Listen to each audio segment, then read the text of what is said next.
बिस्मिल्लाहिर्रहमानिर्रहीम। अस्सलाम वालेकुम dear student, I am Kashif Sheikh.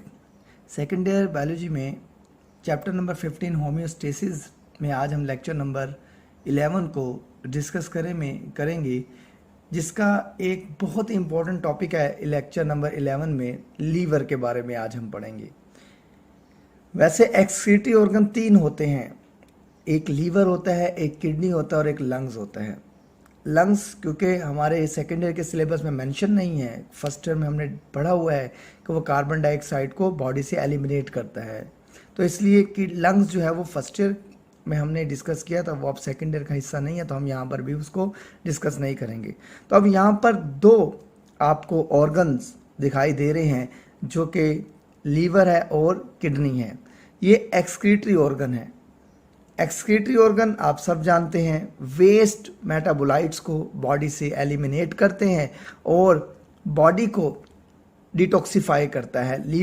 Liver मदद करता है किडनी की, क्योंकि किडनी डायरेक्ट किसी भी चीज़ को बाहर नहीं निकाल सकता डिटॉक्सिफाई मटेरियल को, क्योंकि लीवर उसे उस टॉक्सिन मटेरियल का कोई ना कोई कंपाउंड बनाकर भेजता है जो आसानी के साथ किडनी से गुजर जाता है। तो इसलिए लीवर बहुत इंपॉर्टेंट रोल है। तो सबसे पहले हम लीवर को पढ़ेंगे, उसके बाद हम किडनी को डिस्कस करेंगे। इससे पहले प्रीवियस लेक्चर में हमने ये भी डिस्कस किया था कि क्या स्किन भी एक्सक्रीटरी ऑर्गन है, और डिफरेंट हमने नाइट्रोजन वेस्ट को भी डिस्कस किया था, जैसे हमने बिलीरुबिन को किया था, क्रेटिनिन को किया था। तो इस तरह यानी कि हमने ये जानने की कोशिश की थी आया कि स्किन के बारे में, लेकिन फिर ये हमने ये बात पढ़ी कि स्किन किसी भी तरीके से एक्सक्रीशन के कॉन्टेक्स्ट में नहीं आता, यानी कि उसकी डेफिनेशन में नहीं आता, क्योंकि वो बेसिकली किसी मकसद के लिए हो रहा होता है। थर्मो रेगुलेशन को कंट्रोल करने के लिए हो रहा है, बॉडी को माइक्रो ऑर्गेनिज्म से बचाने के लिए किया जा रहा है, तो किसी मकसद के लिए हो रहा है, तो वो स्किन जो है वो एक्सक्रीटरी ऑर्गन में नहीं आती। तो आज हम लीवर को पढ़ते हैं। लीवर क्या है? सबसे पहली बात, लीवर देखिए स्टूडेंट, एक बात लिखी गई है, liver is the central station of metabolism. मरकजी पॉइंट, मरकजी जगह जहां पर सबसे ज्यादा मेटाबॉलिज्म के प्रोसेस होते हैं। ये बात आप ज़हन में रखिएगा। लीवर वो बुनियादी जगह है जहां पर सबसे ज्यादा मेटाबॉलिज्म होता है, तोड़ फोड़ का अमल होता है। And body central metabolic cleaning house है। ये बहुत इंपॉर्टेंट बात है। एंड कंसिक्वेंटली भी कह सकते हैं हम नतीजतन body central metabolic cleaning house है। बॉडी में से क्या करता है, टॉक्सिन मटेरियल को निकालने में बहुत ही इंपॉर्टेंट मदद करता है, बहुत मदद करता है, इसलिए हम कह रहे हैं क्लीनिंग हाउस है। किस तरह? बहुत सारी कंपाउंड है जो मेटाबॉलिज्म के नतीजे में टॉक्सिक बनते हैं। बहुत सारे जो टॉक्सिक सब्सटेंस हैं जो किसके नतीजे में बनते हैं? मेटाबॉलिज्म के नतीजे में। अब अगर ये बॉडी में रहेंगे तो बॉडी को तो ये नुकसान पहुंचाएंगे, बॉडी के फंक्शन को डिस्टर्ब कर देंगे। इसलिए ये सब्सटेंस जो टॉक्सिक बनते हैं, लीवर इनको किसी ना किसी शक्ल में कन्वर्ट करके किडनी को दे देता है। अब आप सब जानते हैं अमाइनो एसिड से अमाइनो ग्रुप निकलता है, जिसको हमने लास्ट लेक्चर में पढ़ा हुआ है, डीअमाइनेशन का प्रोसेस होता है। अब अमाइनो ग्रुप को डायरेक्ट किडनी नहीं निकाल सकता, इसलिए लीवर क्या करता है, इस अमाइनो ग्रुप को मुख्तलिफ किस्म के नाइट्रोजन वेस्ट में कन्वर्ट कर देता है और इसे किडनी को दे देता है, और किडनी बॉडी से एलिमिनेट कर देते हैं यूरिन की फॉर्म में। इसलिए यह कहा जा रहा है कि ये जिस्म से जहरीलेपन को खत्म करता है, डिटॉक्सिफाई करता है, इसलिए सेंट्रल मेटाबॉलिक क्लीनिंग हाउस है। ये बहुत इंपॉर्टेंट बात है, आपने ज़हन में रखनी है। ड्यू टू इट, इसी वजह से लीवर फंक्शन आर पाइवोटल। बहुत अहम बात कि लीवर का जो काम है वो बहुत ही मरकजी है, सेंट्रल है, अहम है टू होम्योस्टेसिस। होम्योस्टेसिस क्या होता है आप सब जानते हैं, इंटरनल कंडीशन को मेंटेन करना। अब देखें, ये एक बॉडी है किसी भी जानदार की, हम इंसान को ले लेते हैं, इसके अंदर सेल है। अब ये बॉडी से बाहर का एक्सटर्नल इन्वायरमेंट है और ये सेल के बाहर का है एक्स्ट्रा सेलुलर इन्वायरमेंट है। अब होम्योस्टेसिस कहते हैं किसको है? इंटरनल कंडीशन को मेंटेन रखना as compare to the external environment. अगर ये काम ना हो, क्लीनिंग हाउस वाला काम लीवर ना करे, तो अंदरूनी जो काम है, फंक्शन है बॉडी के, वो तमाम डिस्टर्ब हो जाएंगे और होम्योस्टेसिस मेंटेन नहीं रह पाएगी। इसलिए कहा जा रहा है कि ये बहुत ही इंपॉर्टेंट है होम्योस्टेसिस के लिहाज से, कि ये इंटरनल कंडीशन को मेंटेन करने में बॉडी के बहुत इंपॉर्टेंट रोल प्ले करता है। वो बेशक इंट्रासेलुलर हो, वो एक्स्ट्रा सेलुलर हो, ये भी बात ज़हन में रखिएगा। And involve interaction with most bodies organ system, और बहुत सारे बॉडी ऑर्गन सिस्टम के साथ ये क्या करता है? ये ताल्लुक बना के रखता है। अब इसका एक एक्सक्रीटरी रोल पढ़ते हैं। अब हम liver support the excretory role, बहुत इंपॉर्टेंट बात है ये, अब मैं समझाने जा रहा हूं। एक्सक्रीटरी रोल का मतलब क्या होता है? वेस्ट, मेटाबोलाइट्स, नाइट्रोजनस वेस्ट को बाहर निकालना। खुद तो निकाल नहीं सकता, लेकिन किसको भेजेगा एक्सक्रीटरी मटेरियल? किडनी को, बाय डिटॉक्सिफाई करके। यानी कि जैसे मैंने आपको कहा कि मेटाबॉलिज्म के नतीजे में अमाइनो एसिड्स के अमाइनो ग्रुप निकलता है। अब अमाइनो ग्रुप को लीवर जो होता है वो कभी डायरेक्ट नहीं दे सकता और किडनी इसको निकाल भी नहीं सकता।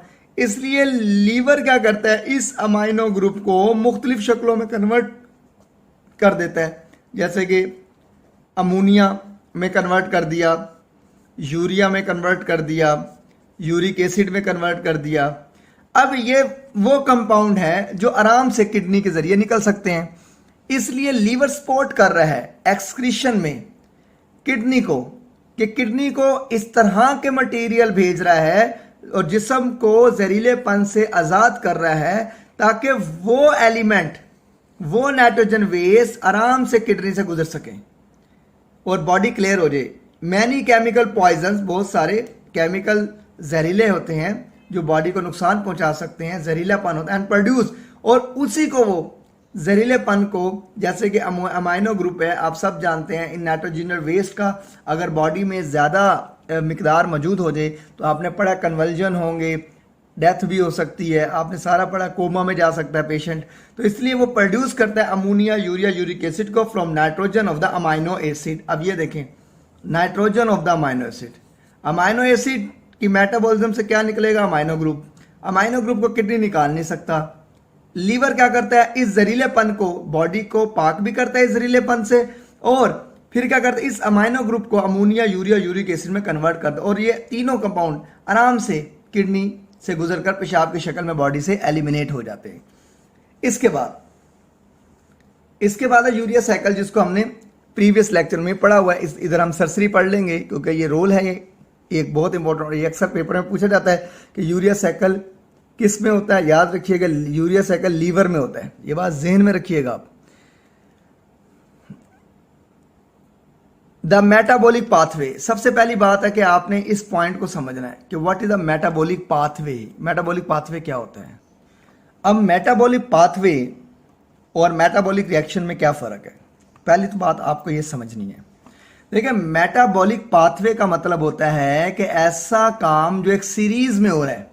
तो ये देखें आपके सामने, ये एक सीरीज चल रही है, बहुत सारे केमिकल रिएक्शन होने के बाद फिर कहीं जाकर यूरिया बनता है।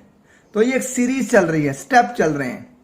तो इसलिए कुछ स्टेप, कुछ सीरीज में जो केमिकल रिएक्शन होने के बाद प्रोडक्ट बने, उन्हें हम मेटाबॉलिक पाथवे कहते हैं। और एक होता है मेटाबॉलिक रिएक्शंस, वो सीरीज में नहीं होता, वो एक रिएक्शन पर मुश्तमिल होता है बस।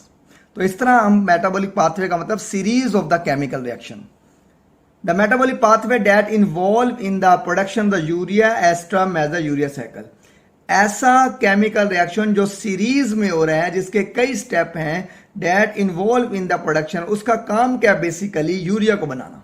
तो अब आपको समझ आई गई होगी कि मेटाबॉलिक पाथवे क्या है। Are term as a urea cycle, उसे हम क्या नाम देते हैं? यूरिया साइकिल कहते हैं। अब थोड़ा सा पढ़ लेते हैं इसकी तफसील को।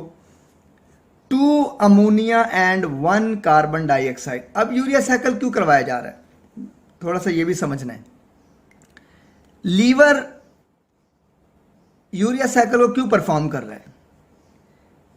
बहुत सारे ऐसे जानदार जिनमें बॉडी में वाटर का लेवल इतना ज्यादा नहीं होता, इसलिए वो यूरिया को, बॉडी जो होती है कम से कम पानी को इस्तेमाल करके यूरिया को बनाता है, क्योंकि अमोनिया के लिए जो वाटर रिक्वायरमेंट है वो 500 ml है, 1 ग्राम नाइट्रोजन को अमोनिया की फॉर्म में निकालने के लिए।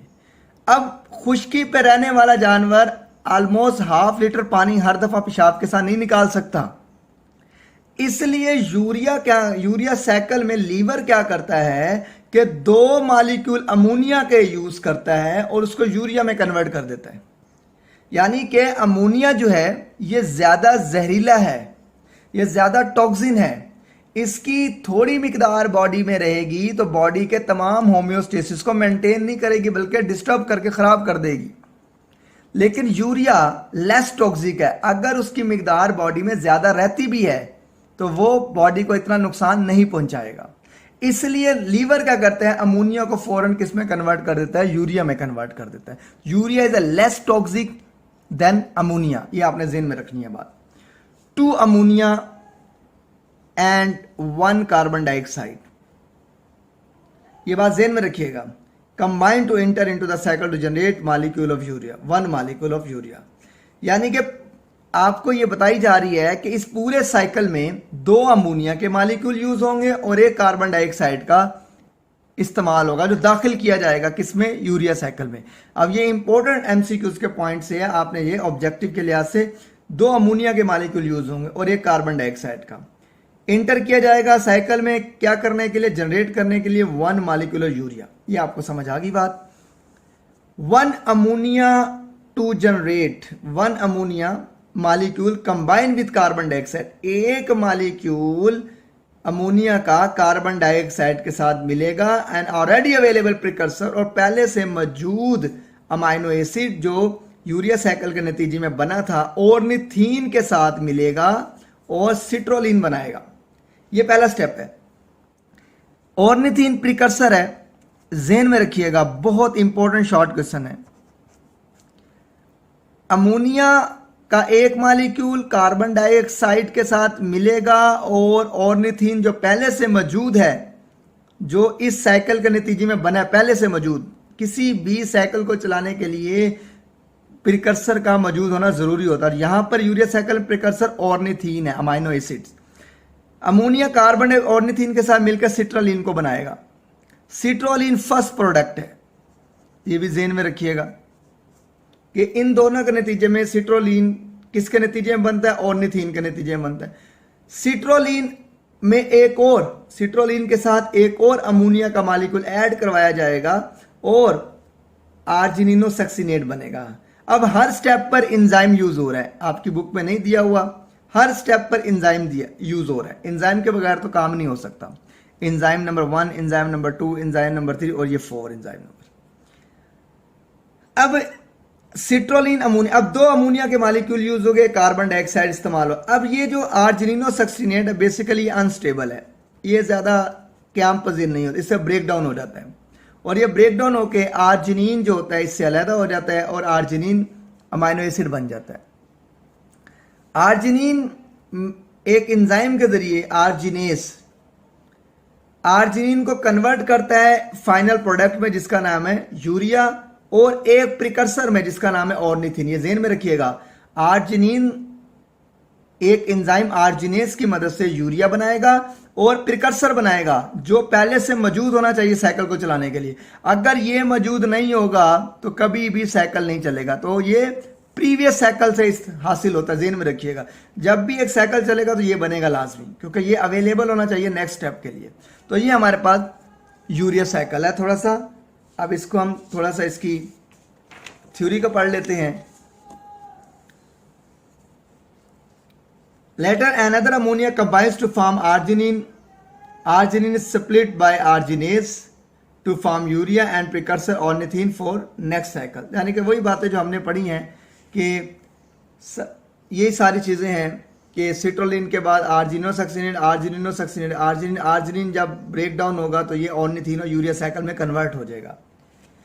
इसके बाद ये कंप्लीट आपको इक्वेशन दी गई है यूरिया साइकिल को बनाने के लिए। 2 अमोनिया के मॉलिक्यूल, 1 कार्बन डाइऑक्साइड का मॉलिक्यूल यूरिया साइकिल में एंटर होगा और उससे क्या बनेगा, यूरिया बनेगा और वाटर का मॉलिक्यूल एलिमिनेट होगा। ये एक पॉइंट दिया गया। उसके बाद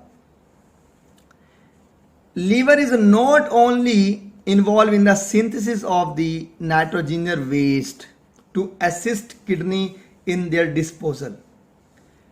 बहुत इंपॉर्टेंट बात बताई जा रही है, किडनी, लीवर सिर्फ synthesis of the nitrogen waste नहीं कर रहा कि आप ये समझें कि सिर्फ इसका एक ही काम है कि जहरीलेपन को, नाइट्रोजन वेस्ट को बॉडी से बस एलिमिनेट करता है, किडनी की मदद करता है या किडनी से मदद लेता है इनको निकालने के लिए, बाहर डिस्पोजल करने के लिए। जैसे हम अपने घर से जो मवाद होता है, गंदा पानी होता है, वो हम घर से बाहर पाइप के जरिए निकाल देते हैं। तो इस तरह वो कहता है कि इसका काम ये नहीं है सिर्फ कि बस सिर्फ जी डिटॉक्सिफाई कर दिया, जहरीलेपन को बॉडी से एलिमिनेट कर दिया, but also have a numerous crucial function, बल्कि बहुत सारे अहम तरीन काम भी करता है of homeostasis importance.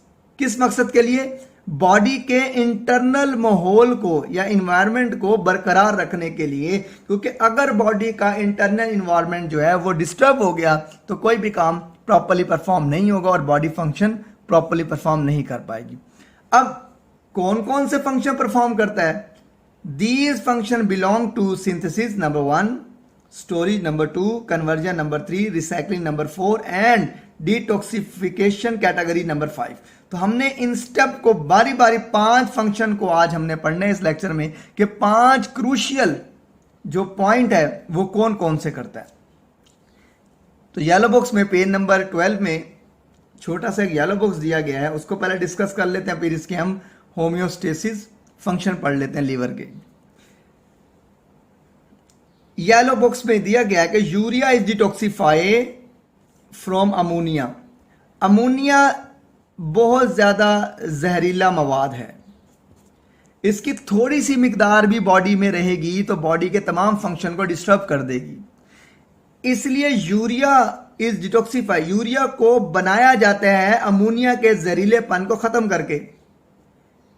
In urea cycle के जरिए यूरिया में बनाया जाता है, which can detain in the body in greater amount than ammonia.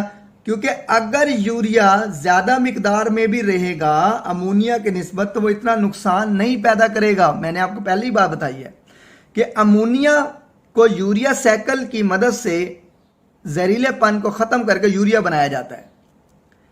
अगर अमोनिया की मिकदार थोड़ी सी बॉडी में रहे तो ये नुकसान पैदा कर देगी क्योंकि बहुत जहरीला मवाद है। लेकिन वो कहता है कि अगर यूरिया अमोनिया से ज्यादा मिकदार में रहे तो ये इतना नुकसानदेह नहीं साबित होगा। And can be eliminated with 1/10। ये बहुत इंपॉर्टेंट एमसीक्यूज है, आपने ज़हन में रखना है। यूरिया को एलिमिनेट किया जाता है quantity of water as compare to the ammonia, 10 गुना ज्यादा पानी बचाकर, यानी कि अमोनिया से 10 गुना पानी कम लगता है यूरिया को निकालने में। वो कैसे? प्रीवियस लेक्चर में हमने ये बात की हुई है, 1 ग्राम नाइट्रोजन को अमोनिया की फॉर्म में निकालने के लिए 500 ml वाटर रिक्वायर है। 1 ग्राम नाइट्रोजन को यूरिया की फॉर्म में निकालने के लिए 50 ml मौजूद है। अगर हम इसको इसके साथ जरा दें तो 1/10 ही आता है। तो आपके सामने क्योंकि 50 को 10 दफा जरा दें तो 500 बनता है। तो आपको यह बात समझ लग गई कि अमोनिया 500 ml पानी लेता है जबकि यूरिया 50 ml, 10 गुना ज्यादा अमोनिया पानी लेता है यूरिया से।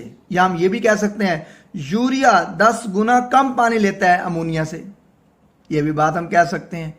तो इस तरह यानी कि आपने एक बात ज़हन में रखनी है कि जो यूरिया होता है वो 10 टाइम कम पानी लेता है अमोनिया के निस्बत। इसलिए बॉडी क्या करती है, जहां पर पानी की अवेलेबिलिटी कम होती है वहां पे यूरिया साइकिल के जरिए अमोनिया के 2 मॉलिक्यूल को यूज करती है, क्योंकि अमोनिया को पानी ज़्यादा चाहिए होता है, इसलिए वो पानी को कंजर्व करने के लिए अमोनिया के 2 मॉलिक्यूल को यूज़ करती है और क्या करती है, और वो यूरिया में कन्वर्ट कर, जैसे कि मिसाल के तौर पर अगर हम इसको ऐसे कर लें 1/500 ज़रब 50, तो फिर भी आप देखें ये आपके सामने 1/10 बनेगा। या हम इसको इसके साथ ज़रब दे दें तब भी 1/10 बनेगा। बताने का मकसद ये है कि यूरिया 10 टाइम कम वाटर रिक्वायर चाहता है अमोनिया की निस्बत। इसके बाद तो ये इंपॉर्टेंट आपने एमसीक्यू ज़हन में रखना है, 1/10 होता है। ये बहुत इंपॉर्टेंट आपका सवाल है, वेरी इंपॉर्टेंट। ये लॉन्ग क्वेश्चन है जिसे हम कहते हैं major homeostatic function of the liver. Paper में अक्सर आता है यहाँ से एज ए लॉन्ग क्वेश्चन के तौर पर भी, शॉर्ट क्वेश्चन बहुत ज़्यादा आते हैं और एमसीक्यूज ऑब्जेक्टिव के पॉइंट से बहुत अहम है। तो आपने इस बात को अब ज़हन में रखना है कि ये सवाल major homeostatic function of the liver, कि अब लीवर इंटरनल इन्वायरमेंट को मेंटेन करने के लिए क्या रोल प्ले करता है। अब इससे पहले हमने एक्सीटी रोल सारा पढ़ लिया कि यूरिया साइकिल चलाता है, उसके बाद यूरिया साइकिल से यूरिया बनाता है, ये सारा हमने एक्सीटी रोल पढ़ा है। लेकिन अब हम इसके क्रूशियल न्यूमरस और ज़्यादा काम करने लगे हैं, पढ़ने लगे हैं, जिसमें सबसे पहले मेजर होम्योस्टेटिक का मतलब होता है बुनियादी काम अंदरूनी माहौल को मेंटेन करने के लिए लीवर के। सबसे पहला काम सिंथेसिस, क्या क्या बनाता है लीवर, मेजर इफेक्ट होना, और उसका इफेक्ट क्या होता है बॉडी के ऊपर।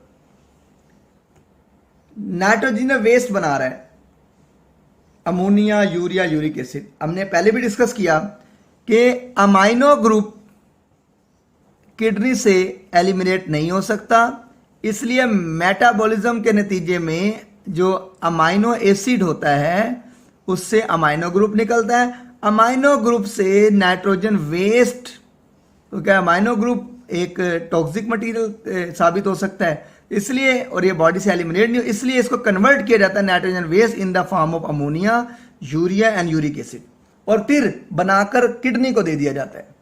लिखा भी हुआ है मेजर इफेक्ट ऑन होम्योस्टेसिस। अगर ये जहरीलापन बॉडी में रहेगा तो ये तो तमाम फंक्शन को डिस्टर्ब कर देगा, इसलिए होम्योस्टेसिस पर असर को ख़त्म करने के लिए, ये इन इंटरनल माहौल को ख़राब होने से बचाने के लिए या मेंटेन करने के लिए, ये इन तीनों कंपाउंड को जो मुख्तलिफ जानवरों में मुख्तलिफ बनते हैं, किडनी को भेजता है इन वेस्ट डिस्पोजल, बाहर निकालने के लिए। जैसे हमारे घर का सारा वेस्ट मटेरियल एक पाइप के जरिए बॉडी से बाहर चले जाता है, तो इसी तरह ये लीवर किडनी को प्रोवाइड करता है, क्योंकि अगर ये बॉडी में रहेंगे तो होम्योस्टेसिस को डिस्टर्ब कर देंगे। तो इसलिए एक पहला फंक्शन, ये बहुत इंपॉर्टेंट बात है, ये आपने समझनी है। प्लाज्मा प्रोटीन, आप सब जानते हैं ब्लड प्रोटीन्स, हमारे प्लाज्मा में काफ़ी प्रोटीन्स होती हैं जो मुख्तलिफ रोल प्ले कर रही होती हैं। तो उनमें सबसे इंपॉर्टेंट है प्रोथ्रोम्बिन और फाइब्रिनोजिन। अब प्रोथ्रोम्बिन और फाइब्रिनोजिन दोनों इनएक्टिव फॉर्म है, आप ज़हन में रखिएगा, दोनों क्या हैं, इनएक्टिव फॉर्म है, क्योंकि जब जरूरत पड़ेगी तभी इन्हें एक्टिवेट किया जाएगा, हर वक्त एक्टिवेट नहीं किया जा सकता। इनका काम क्या है, इनका काम है ब्लड क्लॉटिंग करवाना। अब ब्लड क्लॉटिंग क्या है, अगर मिसाल के तौर पर हमें कोई जख्म हो जाता है और हमारी प्लाज्मा प्रोटीन मौजूद नहीं है जो ब्लड क्लॉटिंग करवाती है, तो खून तो सारा जिस्म से बाहर निकल जाएगा। अगर खून सारा जिस्म से बाहर निकल जाएगा तो फिर तो होम्योस्टेसिस सारी की सारी डिस्टर्ब हो जाएगी, और इंटरनल एनवायरनमेंट तो डिस्टर्ब होकर डैमेज भी हो सकता है, बॉडी को भी नुकसान पहुंचा सकता है। इसलिए ये प्रोटीन क्या करती हैं, लीवर इन प्रोटीन को बनाता है। थ्रोम्बिन इसकी एक्टिव फॉर्म है, फाइब्रिन इसकी एक्टिव फॉर्म है। तो मैंने आपको पहले ही बताया था प्रोथ्रोम्बिन और फाइब्रिनोजिन जो इनएक्टिव फॉर्म है, थ्रोम्बिन और फाइब्रिन जो है वो इसकी एक्टिव फॉर्म है। तो जब कट लगता है तो इनको एक्टिवेट किया जाता है और ये ब्लड क्लॉट करवाते हैं, सील कर देते हैं उस जगह को क्लॉट करके, तो जिससे ब्लीडिंग नहीं होती और होम्योस्टेसिस मेंटेन रहता है। ये तो इसका एक फंक्शन हो गया। उसके बाद एल्ब्यूमिन वगैरह वगैरह। एल्ब्यूमिन जो प्लाज्मा प्रोटीन में मौजूद है और ये ब्लड प्रोटीन से मुख्तलिफ होती है, वाटर सोलेबल प्रोटीन है, ग्लोबुलर प्रोटीन है। अब इसका रोल क्या होता है, maintain osmotic balance of blood. अब ऑस्मोटिक बैलेंस क्या है? अब आप ज़हन में रखिएगा, जब भी ब्लड कैपिलरीज से गुजर रहा होता है, ब्लड कैपिलरीज से, तो प्रेशर बहुत ज्यादा होता है। ज़हन में रखिएगा एक बात ब्लड का, जब प्रेशर ज्यादा होता है तो कैपिलरीज की वाल एक थिन लेयर से मिलकर बनी होती है, उससे फ्लूइड वगैरह बाहर निकल जाता है, काफी फ्लूइड बाहर निकल जाता है। तो काफी फ्लूइड अगर बाहर निकल जाएगा तो ब्लड तो गाढ़ा हो जाएगा, ब्लड तो आगे मूव ही नहीं करेगा, क्योंकि तमाम फ्लूइड, वाटर, साल्ट, ये सारी चीजें जिन्होंने ब्लड को एक नॉर्मल माए की शक्ल में रखना, वो बाहर निकल जाएंगी। अगर वो बाहर निकल गई तो ब्लड तो फ्लो ही नहीं करेगा, क्योंकि ब्लड तो वहां गाढ़ा हो जाएगा, और गाढ़ा ब्लड जो होगा वो आगे मूव नहीं करेगा। इसलिए क्या होता है, जो एल्ब्यूमिन होती है बेसिकली, ये मिसाल के तौर पर ये एल्ब्यूमिन प्रोटीन है ब्लड प्लाज्मा में, ये क्या करेगी, इन फ्लूइड को अंदर खींचेगी। यानी कि क्या लिखा हुआ है, मेंटेन ऑस्मोटिक बैलेंस, क्योंकि सारा बाहर निकल गया था तो ब्लड गाढ़ा हो जाएगा, ब्लड फ्लो नहीं करेगा, काम नहीं होंगे बॉडी के, डैमेज भी हो सकती है बॉडी, डिस्ट्रॉय भी हो सकती है फंक्शन सारे। इसलिए ये तमाम फ्लूइड को दोबारा अंदर खींचती है, मैक्सिमम को दोबारा अंदर खींचती है। तो अंदर खींच के क्या होता है कि वो दोबारा गाढ़ा होने से बच जाता है और डाइल्यूट हो जाता है, इससे दोबारा वो होम्योस्टेसिस को मेंटेन करती है। तो ये बहुत इंपॉर्टेंट बात है, maintain osmotic balance of the blood, क्योंकि कैपिलरीज से आपको अंदाजा है कि कैपिलरीज से जो फ्लूइड निकलता है वो इंटरस्टिशियल फ्लूइड होता है, वो टिश्यू में जाता है, टिश्यू अपने वेस्ट को और बाकी मटेरियल को बॉडी से बाहर एलिमिनेट करके दोबारा ब्लड में लाती है। तो उस गाढ़ेपन से बचाने के लिए जो एल्ब्यूमिन होती है, वो वाटर को, साल्ट वगैरह को, उन सब्सटेंस को दोबारा ब्लड के अंदर इंटर करता है, कैपिलरीज में दोबारा लाता है, जिससे क्या होता है कि ब्लड में जो कंसंट्रेटेड माहौल बन रहा होता है वो डाइल्यूट हो जाता है, और इस तरह क्या होता है कि ब्लड आराम से बॉडी में सर्कुलेट कर पाता है। तो ये हमारा एक और फंक्शन है जिसे हम कहते हैं सिंथेसिस में दूसरा फंक्शन हमने पढ़ा प्लाज्मा प्रोटीन का। अब उसके बाद सिंथेसिस में हम तीसरा फंक्शन पढ़ते हैं, क्योंकि हमने सिंथेसिस में ये इससे पहले सिंथेसिस, नाइट्रोजन वेस्ट पढ़े, मेजर इफेक्ट पढ़े उसके, और उसके बाद हमने प्लाज्मा प्रोटीन पढ़ा, उसका मेजर इफेक्ट क्या होता है। अब हम बाइल पढ़ रहे हैं जो कि सिंथेसिस का तीसरा पॉइंट है। बाइल आपने फर्स्ट ईयर में भी पढ़ा है 12 चैप्टर में। बाइल एक ग्रीनिश फ्लूइड होता है, तुर्श मादा होता है, जिसे लीवर बनाता है और गाल ब्लेडर को स्टोर करवाता है कुछ देर के लिए, क्योंकि हमारी बॉडी में जो फैट है वो डाइजेस्ट नहीं हो सकता। तो बाइल रिलीज किया जाता है इमल्सिफाई फैट्स। इमल्सिफिकेशन एक लफ्ज है। इमल्सिफिकेशन एक ऐसा प्रोसेस जिसके अंदर फैट के बड़े बड़े टुकड़ों को छोटे छोटे टुकड़ों में कन्वर्ट कर दिया जाता है, ताकि वह आसानी के साथ स्मॉल इंटेस्टाइन में डाइजेस्ट हो सके। तो बाइल का बहुत इंपॉर्टेंट फंक्शन है कि वो एमल्सिफाई का काम करता है, वो बड़े बड़े टुकड़ों को फैट के छोटे छोटे टुकड़ों में कन्वर्ट करता है, ग्लोब्यूल्स बना देता है फैट के, ताकि वो आराम से डाइजेस्ट हो सके। तो ये तीसरा फंक्शन है। चौथा function lipids, cholesterol, lipoprotein. Liver क्या करता है, लिपिड को बनाता है, बहुत इंपॉर्टेंट है लिपिड, आपको पता है अच्छे तरीके से। कोलेस्ट्रॉल का बहुत इंपॉर्टेंट, लिपोप्रोटीन का बहुत इंपॉर्टेंट। क्या करते हैं ये तमाम मिलकर, एक तो रेगुलेट करते हैं ब्लड केमिस्ट्री को। देखिए ब्लड केमिस्ट्री क्या होती है, ब्लड केमिस्ट्री किसे कहते हैं, पहले तो आपने ये समझना है। ये चौथा हमारा सिंथेसिस का पॉइंट है, यानी कि आपको समझ आ गई सिंथेसिस में टोटल 4 पॉइंट आएंगे। ब्लड केमिस्ट्री, देखिए हमारे ब्लड में तमाम सब्सटेंस को एक खास कंसंट्रेशन में होना चाहिए, और वो खास कंसंट्रेशन में रहेंगे तो उसके केमिकल रिएक्शन भी ठीक होते रहेंगे और उसकी केमिस्ट्री भी ठीक रहेगी। लेकिन अगर कोई डिस्टर्बेंस होती है तो वो क्या होगा, ब्लड के अंदर मौजूद सब्सटेंस जो है वो कंसंट्रेशन से कम या ज्यादा हो जाएंगे, जिससे ब्लड के रिएक्शन के ऊपर असर पड़ेगा। तो इसलिए एक तो ये रेगुलेट करते हैं ब्लड केमिस्ट्री को। दूसरा स्टोर एनर्जी। अब ये store energy lipids, lipid as a source है, फैट वगैरह as a source of energy है, स्टोर करने की पावर ज्यादा होती है, एनर्जी इनमें ज्यादा होती है। उसके बाद help to maintain cell membrane. अब कोलेस्ट्रॉल और लिपोप्रोटीन ये दोनों मिलकर क्या करते हैं, ये बेसिकली मेंटेन करते हैं किसको, सेल मेम्ब्रेन। कैसे, देखिए कोलेस्ट्रॉल रिजिडिटी पैदा करता है, सख्ती पैदा करता है। क्यों, क्योंकि एनिमल सेल में प्लाज्मा मेम्ब्रेन होती है, सेल वॉल नहीं होती। सेल वॉल थिन होती है, इलास्टिक होती है, जो प्रेशर को बर्दाश्त नहीं कर पाती ज़्यादा, इसलिए फट जाती है और नुकसान पहुंचेगा सेल को। इसलिए कोलेस्ट्रॉल क्या होता है, उसमें सख्ती पैदा करता है ताकि वो डैमेज ना हो जाए। इसलिए एक तो मेंटेन कर रहा है सेल मेम्ब्रेन को, दूसरा लिपोप्रोटीन। आप सब जानते हैं, आपने फर्स्ट में पढ़ा है, 60 to 80% प्रोटीन है प्लाज्मा मेम्ब्रेन में और 20 to 40% क्या है, लिपिड है। तो ये दोनों जब मिलती हैं तो क्या बनता है, लिपोप्रोटीन बनता है। तो 60 to 80% प्रोटीन है, 20 to 40% लिपिड है, लिपोप्रोटीन बनेगा और ये बनाएंगी किसको, ये सेल मेम्ब्रेन को बनाएंगी, इसलिए सेल मेम्ब्रेन को मेंटेन करने में रोल प्ले करेंगी।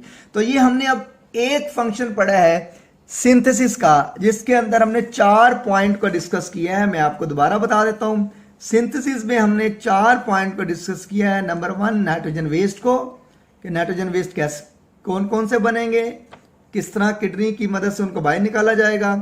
उसके बाद प्लाज्मा प्रोटीन कौन कौन सी हैं, वो क्या क्या काम कर रही हैं, बाइल क्या काम कर रहा है, लिपिड, कोलेस्ट्रॉल और लिपोप्रोटीन क्या रोल प्ले कर रहे हैं। तो ये 4 फंक्शन सिंथेसिस के। एक पॉइंट है लीवर का।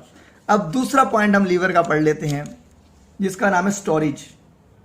अब स्टोरेज क्या होता है, स्टोरेज का मतलब किसी चीज को जमा करना, महफूज करना। बॉडी क्या करेगी, बॉडी मैक्सिमम आयरन को स्टोर करेगी। क्यों स्टोर करेगी, क्योंकि ऑक्सीजनेशन करनी है, ऑक्सीजन अंदर आएगी, आयरन के साथ बाइंड होगी, ऑक्सीजनेशन होगी टिश्यू की, बॉडी के फंक्शन मेंटेन रहेंगे। अगर आयरन कम होता है, आयरन कम हो जाता है तो एचबी लेवल भी कम होगा, हीमोग्लोबिन पे भी असर पड़ेगा।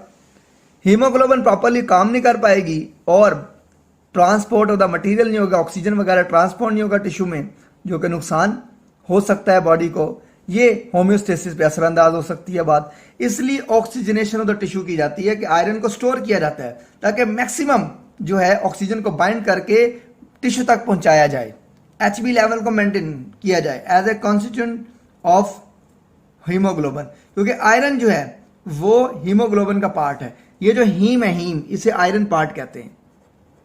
ग्लोबिन ग्लोबुलर है, तो हीमोग्लोबिन आयरन कंटेनिंग प्रोटीन है जो ब्लड के अंदर मौजूद होती है, जो ऑक्सीजन को कैरी करती है और जिस्म के मुख्तलिफ हिस्सों तक, टिश्यू तक पहुंचाती है। तो इसलिए इसको स्टोर करना बहुत जरूरी है, क्योंकि अगर इसकी कमी होगी तो जाहिर सी बात है ऑक्सीजन लेवल कम हो सकता है, इस तरह नुकसान हो सकता है। दूसरा काम स्टोरेज में, दूसरा काम है जी ग्लाइकोजन को स्टोर करना।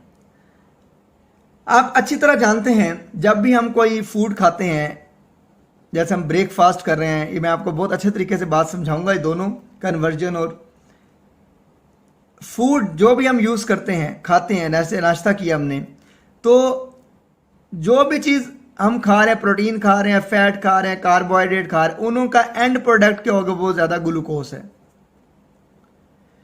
अब ग्लूकोज की एक रिक्वायर्ड है, बॉडी में रिक्वायरमेंट है। अगर उस रिक्वायरमेंट को पूरा हो जाता है ग्लूकोज बॉडी के अंदर, तो जो बच गया है एक्सेस ग्लूकोज, उसको क्या किया जाए, उसका क्या किया जाए, क्या उसको बॉडी से बाहर निकाल दिया जाए पेशाब की शक्ल में। अगर वो बॉडी से बाहर निकल जाएगा तो अगर हमें एनर्जी की जरूरत पड़ेगी तब हम एनर्जी क्या कहाँ से लाएंगे। तो हम हर वक्त खाते रहेंगे कि एनर्जी लेनी है, खाते रहो खाते रहो, ऐसा तो पॉसिबल नहीं है।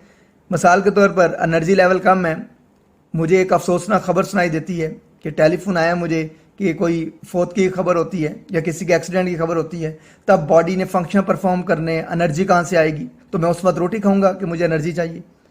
तो बेसिकली समझाने का मतलब ये है कि बॉडी उस ग्लूकोज को स्टोर करती है, लीवर को ग्लूकोज प्रोवाइड किया जाता है, लीवर उसको किस फॉर्म में करते हैं, ग्लाइकोजन की फॉर्म में कर देता है। ग्लाइकोजन पॉलीसेक्राइड है, ग्लूकोज मोनोसेक्राइड है, मोनोसेक्राइड जुड़ते जाते हैं तो पॉलीसेक्राइड बनता है, ग्लाइकोजन बन जाता है। और ये एनाबॉलिज्म के अंदर आता है, आप सब जानते हैं ये बात। एनर्जी रिजर्व्स हो रही है यहां पर। उसके बाद कन्वर्जन, बहुत इंपॉर्टेंट पॉइंट है, पेपर में अक्सर पूछा जाता है। अभी मैंने आपको एक तो कन्वर्जन बता दिया, दोबारा भी समझा देता हूं। जो ग्लूकोज एक्सेस है, जैसे मैंने अभी आपको बताया कि जो आपके खुराक में जो आपने खाई है उसमें से ग्लूकोज आपकी बॉडी की रिक्वायरमेंट को पूरा कर दिया, और जो ज्यादा ग्लूकोज बच गया उसको बॉडी से क्या आप बाहर निकाल देंगे? ऐसा तो पॉसिबल नहीं है। आप उसे स्टोर करेंगे किस फॉर्म में? ग्लाइकोजन की फॉर्म में। यह हार्मोनल एक्टिविटी होती है, जैसे आपको पता है इंसुलिन ये काम करवाता है। इंसुलिन ब्लड में से पकड़ पकड़ कर क्या करता है? लीवर को देता है, लीवर उसको स्टोर करता है ग्लाइकोजन की फॉर्म में। यह आपने पढ़ा भी है मैट्रिक लेवल पे। दूसरा कन्वर्जन, तो अब यहां पर क्या हुई? एनर्जी स्टोर या एनर्जी यूज? थोड़ा सोचें। तो यहां पर एनर्जी स्टोर हुई है। ग्लूकोज हमारे बॉडी का फ्यूल है, ईंधन है, इसके बगैर हम नहीं चल सकते, तो इसलिए स्टोर कर लिया ग्लाइकोजन की फॉर्म में। दूसरी बात, कन्वर्जन हो रहा है, ये भी ध्यान में रखिएगा। कन्वर्जन ग्लूकोज से ग्लाइकोजन, तो हमने क्या पढ़ा? ग्लूकोज से क्या हुआ? ग्लाइकोजन। अब ग्लाइकोजन टू ग्लूकोज। अब जब मेरी बॉडी को जरूरत है एनर्जी की, तो मैंने ग्लाइकोजन को स्टोर किया हुआ था, तो ग्लाइकोजन को लीवर से क्या किया जाएगा? ब्रेक डाउन करवाया जाएगा, और ये किस में कन्वर्ट हो जाएगा? दोबारा ग्लूकोज में। तो ये क्या कहलाया? मेटाबॉलिज्म।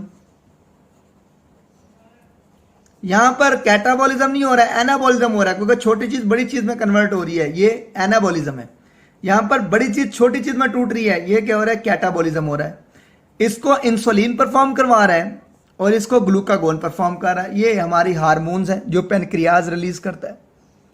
ये तो दो बातें आपको कन्वर्जन आपको समझ आ गई कि हमारी बॉडी में किस तरह स्टोर होता है। अब आपसे ये सवाल है, ग्लाइकोजन से ग्लूकोज स्टोर हो रहा है, यूज हो रहा है? तो आप क्या कहेंगे? यूज हो रहा है। तो ये यहां पर यूज हो रहा है बेसिकली। ग्लूकोज से ग्लाइकोजन क्या हो रहा है? स्टोर हो रहा है। तो एनर्जी क्या हो रही है? यहां पर स्टोर हो रही है, यहां पर यूज हो रही है। और ये क्यों किया जा रहा है? ताकि बॉडी को एनर्जी की रिक्वायरमेंट अकॉर्डिंग टू टाइम, वक्त पर मिल सके, कि जब भी कोई बॉडी ऐसी खबर सुने या ऐसी कोई बात सुने या ऐसे कोई काम करे अपने फिजिकली, तो उसको एनर्जी उसकी बॉडी में मौजूद हो। तो उससे ये नहीं है कि बॉडी को एनर्जी चाहिए तो वो उस वक्त खाना खाना शुरू कर दे, ऐसा पॉसिबल नहीं होता। अब तीसरी बात है लैक्टिक एसिड टू ग्लाइकोजन। ये आपके लिए नई बात है, ये आपने समझनी है। ये 16 चैप्टर में भी बहुत बड़ा टॉपिक है, इसको भी वहां पे भी अच्छे तरीके से पढ़ेंगे। सबसे पहली बात है जी, लैक्टिक एसिड होता क्या चीज है, पहले तो आपने ये समझने है, और फिर इसको कन्वर्ट किसके अंदर करना है आपने? ग्लाइकोजन की फॉर्म में। अब आपने एक बात ध्यान में रखनी है कि हमारी बॉडी में एरोबिक रेस्पिरेशन हो रही है, लेकिन जब हम कोई बहुत ज्यादा एक्सट्रीनियस एक्सरसाइज करते हैं, हैवी एक्सरसाइज करते हैं, तो एरोबिक कंडीशन से जो एनर्जी हासिल होती है वो कम पड़ जाती है, क्योंकि प्रॉपरली ऑक्सीजन नहीं पहुंच पाती मसल्स को। तो मसल्स एरोबिक से एनारोबिक कंडीशन में कन्वर्ट हो जाता है।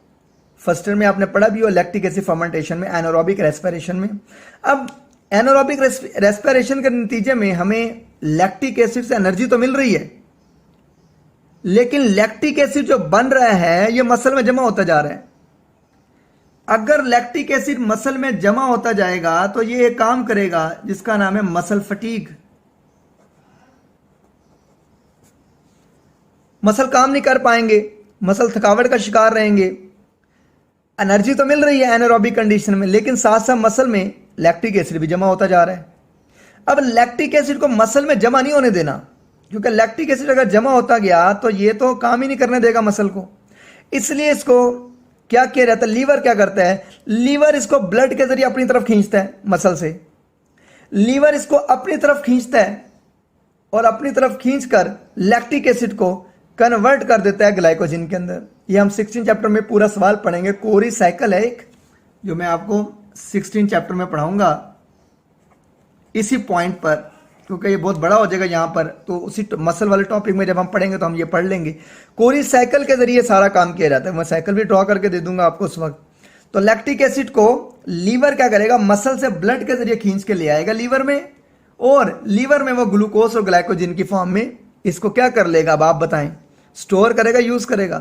तो स्टोर कर लेगा कि जब जरूरत पड़ेगी तो इसको दोबारा ग्लाइकोजन को ग्लूकोज में कन्वर्ट करके दे देगा बॉडी को। तो ये कन्वर्जन है, ये आपने समझना है। Second last, recycling. जैसे हमारे घर में जो प्लास्टिक की चीजें होती हैं हम बाहर दे देते हैं और वो दोबारा किसी नई शक्ल में बनकर मार्केट में आ जाती हैं, तो रिसाइकलिंग होके आ गया, रिसाइकलिंग का प्रोसेस हो गया। अब रिसाइकलिंग में contents of the old blood red blood cell, जो पुराने रेड ब्लड सेल्स होते हैं उनकी उम्र कितनी होती है? 120 डेज। 120 दिन के बाद उनकी एफिशिएंसी में क्या होने लग जाती है? कमी होने लग जाती है। तो एफिशिएंसी में कमी होगी तो ऑक्सीजन लेवल टिश्यू में क्या होगा? कम होगा। तो हमने तो ये नहीं होने देना। तो contents of old red blood cell, iron हो गया, other constituent of the haemoglobin हो गया। जब हम रेड ब्लड सेल को, ये जैसे एक रेड ब्लड सेल है, हम इसको ब्रेक डाउन करेंगे क्योंकि 120 दिन मुकम्मल हो गए हैं, इसका काम खत्म हो गया, अब इसमें एफिशिएंसी नहीं है ऑक्सीजन को कैरी करने की, तो इसलिए इसकी तोड़ फोड़ होती है, इसको तोड़ा जाता है, रिसाइकलिंग का प्रोसेस होता है। इसको तोड़कर आयरन में और अदर एचबी हीमोग्लोबिन के जो अदर पार्ट है उसमें अलग-अलग कन्वर्ट किया जाता है, तोड़ दिया जाता है रेड ब्लड सेल को। और फिर उसी से, क्योंकि आयरन निकला है, आयरन को एचबी के साथ दोबारा रिसाइकल करके नया रेड ब्लड सेल बनाया जाता है। जो नई चीज बनेगी तो वो क्या करेगी? Oxygenation of the tissue, tissue को ज्यादा से ज्यादा ऑक्सीजन प्रोवाइड करेगी। और आयरन जो है वो उसको स्टोर भी कर लिया जाएगा, जैसे कि मैंने आपको ऊपर भी ये बात समझाई थी कि आयरन जो है oxygen tissue constitute of the haemoglobin. तो यहां पर भी वही बात दोबारा बताई जा रही है। रिसाइकलिंग में हम ओल्ड रेड ब्लड सेल को 120 दिन के बाद डैमेज कर देगी बॉडी, उसको रिसाइकल करेगी। उसके बाद क्या, लीवर क्या करेगा? उसको दोबारा बनाएगा। और जब दोबारा बनाएगा तो एक चीज फ्रेश बनेगी, एक आयरन कंटेनिंग जो रेड ब्लड सेल फ्रेश बन जाएगा, उसके अंदर हीम ग्रुप होगा। वो क्या करेगा? आयरन की मौजूदगी में ऑक्सीजनेशन टिश्यू ज्यादा होगी, तो टिश्यू को ज्यादा ऑक्सीजन ट्रांसपोर्ट की जाएगी। तो ये हमारा चौथा पॉइंट है, रिसाइकलिंग। उसके बाद लास्ट में डिटॉक्सिफिकेशन। डिटॉक्सिफिकेशन का मतलब होता है जहरीलेपन को खत्म करना, जहरीलापन खत्म करना। मैनी हार्मफुल केमिकल, जैसे कि फूड एडिटिव्स, खुराक में डलने वाली चीजें होती हैं। जैसे हम बहुत सारी चीजें ऐसे खाते हैं जिसमें बहुत सारी चीजें डलते हैं, जैसे मसाले वाली चीजें होती हैं, मसाले डलते हैं, केमिकल यूज होते हैं। तो ये क्या करती है बॉडी में? ये जहरीलापन क्रिएट करती हैं। पेस्टिसाइड हो गया, जैसे हम फ्रूट को धोए बगैर खा लेते हैं या सब्जियां खाते हैं, उन पे स्प्रे हुए होते हैं, या हम उस एरिया में से गुजरते हैं जहाँ पे स्प्रे हुए होते हैं, जो स्प्रे हमारी बॉडी के अंदर ट्रांसपोर्ट हो जाते हैं। इस तरह ड्रग्स हम ले लेते हैं, ड्रग्स के जहरीलेपन होते हैं। इन तमाम के जहरीलेपन को, क्योंकि अगर जहरीलापन ना खत्म किया गया तो बॉडी को नुकसान हो जाएगा। होम्योस्टेसिस है, क्योंकि हार्मफुल है, खतरनाक है। तो किडनी क्या करता है? इन सब के जहरीलेपन को खत्म करता है और असिस्ट करता है, किडनी की मदद करता है, किडनी की इन टॉक्सिन्स डिस्पोजल और इन जहरीलेपन को खत्म करने के लिए। अब ये आपने ज़हन में बात रखनी है, इन दोनों को आप देखें। यहां पर नाइट्रोजन वेस्ट है, सपोर्ट किडनी, असिस्ट किडनी इन वेस्ट डिस्पोजल। यहां पर वेस्ट डिस्पोजल है, जो बॉडी में मेटाबॉलिक प्रोसेस हुए हैं उसके नतीजे में जो वेस्ट बने उन्हें वेस्ट मेटाबॉलिक। लेकिन यहां पर जो खुराक के साथ बाहर से हम ले रहे हैं, किसको? जहरीलेपन को, वहां लिखेंगे टॉक्सिन डिस्पोजल। वहां क्या लिखेंगे हम ऊपर? Waste disposal. तो यहां पर टॉक्सिन डिस्पोजल। तो ये स्टूडेंट आपने, ये मदद करता है जहरीलेपन को बॉडी से खत्म करने के लिए। इस तरह ये हमारा ये आज का टॉपिक है स्टूडेंट, जिसको हमने तफसील के साथ एक एक स्टेप को डिस्कस किया है हमने। बहुत इंपॉर्टेंट है, अक्सर पेपर में ये बात पूछी जाती है, बोर्ड के पॉइंट ऑफ व्यू से बहुत इंपॉर्टेंट सवाल है।